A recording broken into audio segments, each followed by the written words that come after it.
Does your rod locker look like this, completely crammed? You wish you had some more space? Stay tuned, I'll show you a quick tip to give yourself some more space. Just like all of you, I'm looking for ways to make myself more efficient on the water and save money while doing it in the process. So I went to Amazon and I bought these horizontal rod holders. The concept being, I'll screw them in through the carpet to the inside of my port locker here. So first thing you got to do is you got to unload all your rods, and then I'm going to put spinning rods on the end here, but we'll see how this lays out. So let's get.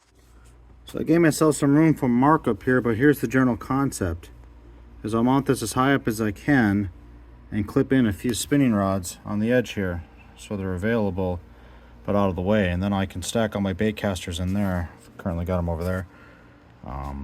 Again, the idea is these are oddly shaped.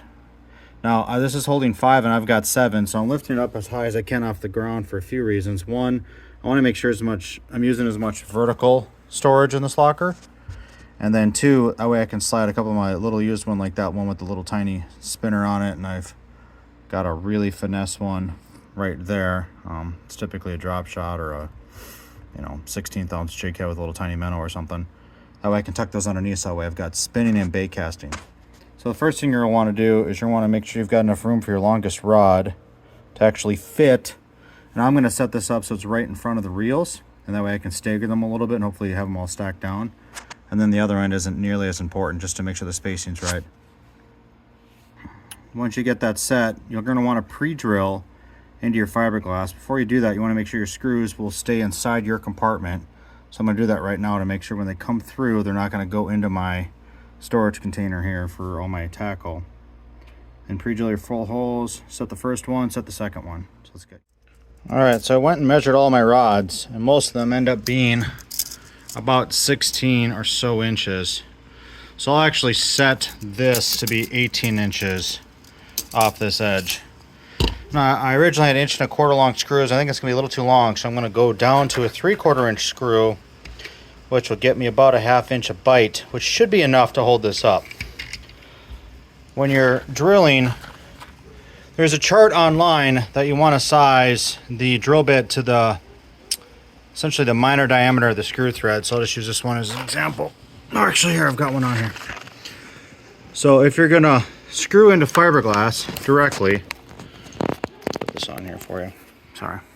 We're going to screw into fiberglass directly. You've got the threads there. Come on, focus. There we go. And you want to run it the minor diameter, which is the part inside the threads.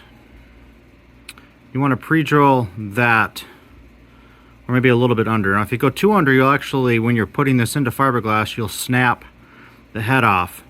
And there's not a lot of room for error on this boat, so I don't want it to snap off right at this fitting here.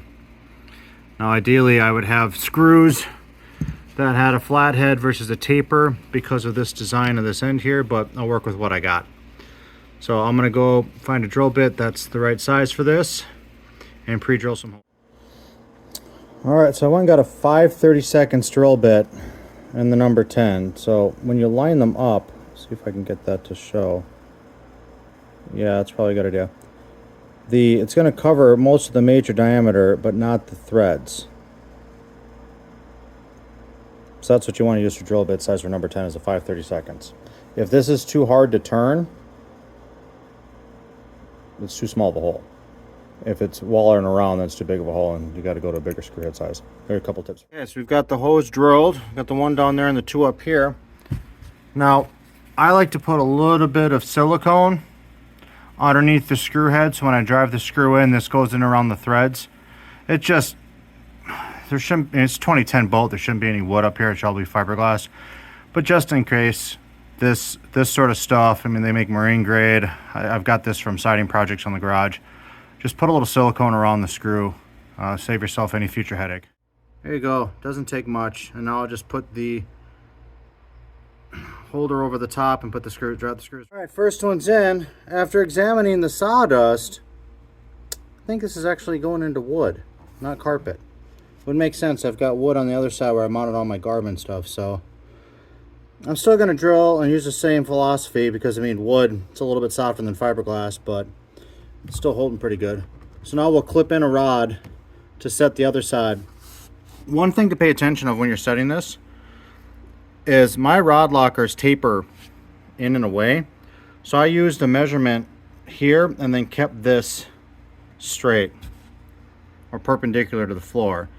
If you change this angle, you're going to essentially be shooting your rods down into the floor, up into the air. So you want to kind of keep this straight if you want them to load straight. So just be cognizant of what you're doing there. Your results may vary based on what angle you're putting this. So we're doing some layout. I've got 4 that's sitting here nicely.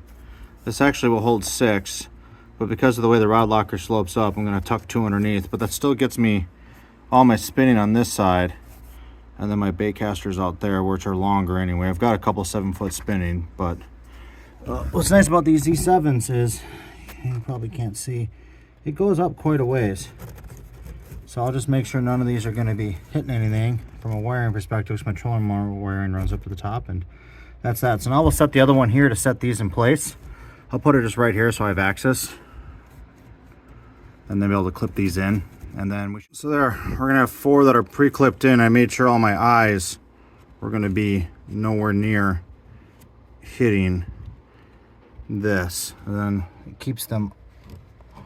And this one's a little bit close to the ground, but the tip shouldn't be dragging. No, so it shouldn't have any extra stress on it. So I just drill these 3 holes. And there you have it. Slip as many rods as you can on the side. Now, I could also throw bait casters in here and the handles wouldn't get in the way. So I'll just have to kind of play with it and see what makes the most sense. But I'm thinking spinning. Hopefully that's helpful. If you find this tip helpful, don't forget to click on like and subscribe below. And there you have it, all back together. Not a whole lot, but now I know all my spinning rods are right here if I need to grab one in a hurry. And of course all the bait casters are there.